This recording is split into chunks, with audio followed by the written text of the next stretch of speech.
Hey guys, so I talked a lot about the benefits of foraging, right?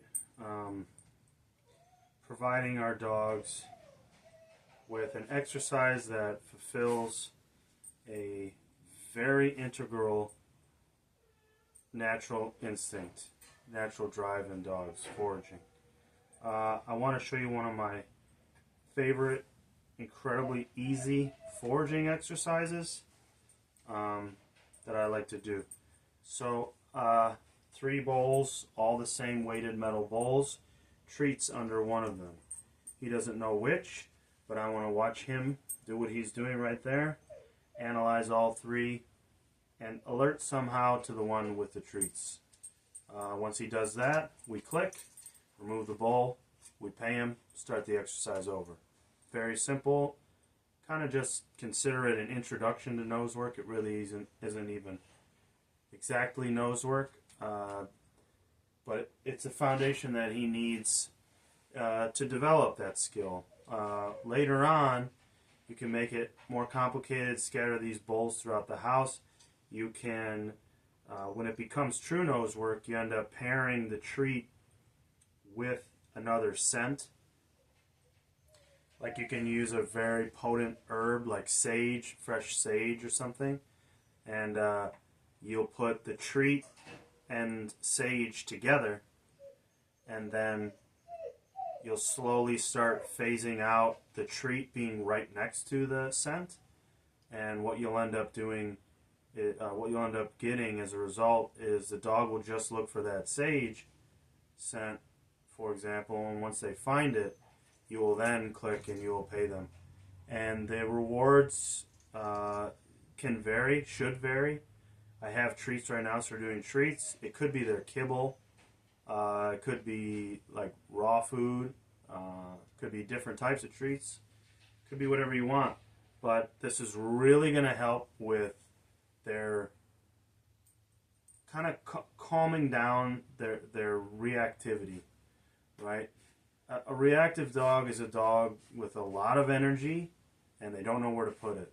So if we put the brain to work a little bit and we use their strongest sense to do so, they feel like a sense of fulfillment, they feel like they have a job, they feel like they worked, they feel satisfied, and they calm down a lot once a dog feels like it has something to do. And this is just a real easy one you can set up at your home. The last thing I want to mention is phrasing. So you want to start adding in some words so that the dog knows when it's time to work and when they've done a good job.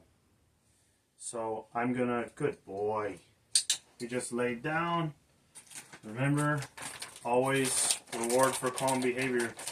He just laid down, so I'm gonna pay him.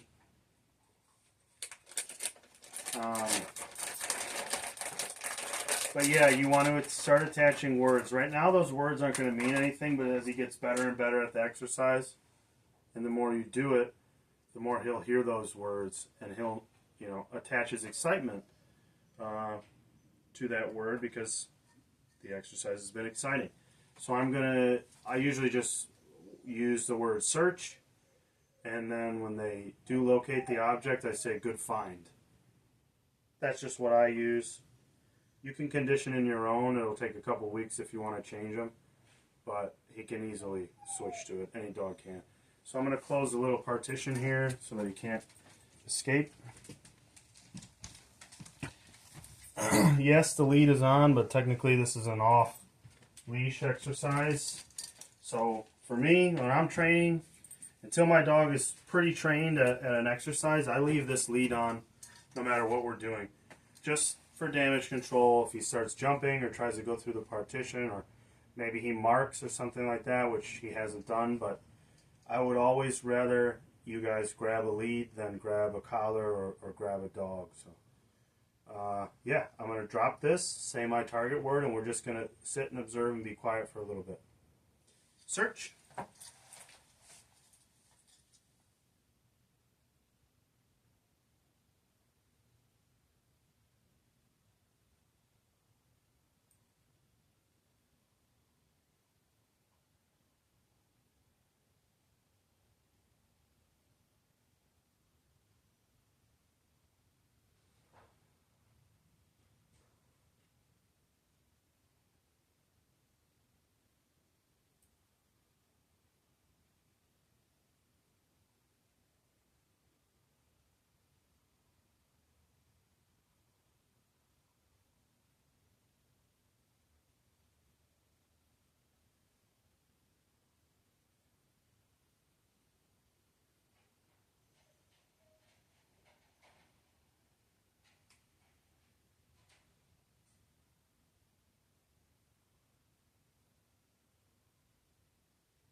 It's important to look disinterested in your dog when you do this.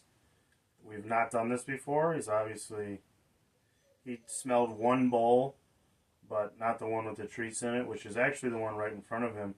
His posture kind of looks like a posture of a dog who's alerting to a find, but I'm pretty sure it's just circumstantial that he's standing in front of it. Haven't seen him really smell it. So if you need to, yes! Good job. Good job. All right, right on time. I was just about to say if you need to, you can kind of grab the lead and walk him around a little bit, but his nose went right to the bowl. Now I want him to have a sense of accomplishment in the exercise. I want him to start building some confidence. So I'm actually going to hide the treats in the exact same spot just for, maybe a couple times. And just so we can get some wins together. I say that a lot, stacking wins, but it's really important in dog training to keep the dogs motivated and encouraged. So I'm going to take him out so he can't see me hide them real quick. Come on, Bubba. Good boy. All right. We're going to toss him back under. And the same thing now, as soon as I let him in the room, use the cue and let him do his thing. Search. Yes! Good boy. Good boy. Good boy. Good find. Good find. Alright, we'll do another one. This time I'm going to switch up where they're at. He's a smart boy.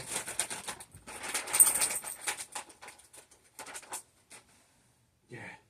And as soon as he alerts to it, as soon as he gets his schnoz on it, that's when we're hitting that clicker, okay? Right now the clicker is more important than the actual good find or search words because he hasn't heard those nearly as many times, so they're not conditioned in, but the clicker is, so be on time with that and it'll pay off.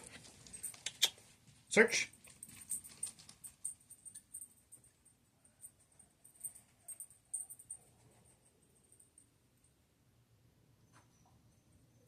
Yes! Good find. Good find. Wow. Looking like a pro. That's what you want to see. That's what you want to see as he kind of develops this exercise, both of them. What you want to see is them like very confident that they found something, and then they'll do that posture he did where they do like a statue sit in front of it, and that's them saying, hey, I alerted and this is the one. Dogs do not usually get there that quickly. Usually it takes a lot of just nose to the bowl times before sitting and saying, no, I'm confident this is where it is, show me. That was great. And now that you're done with the exercise, what you do at the end, show him that he was right. There's nothing in the other two. Let him go inspect them.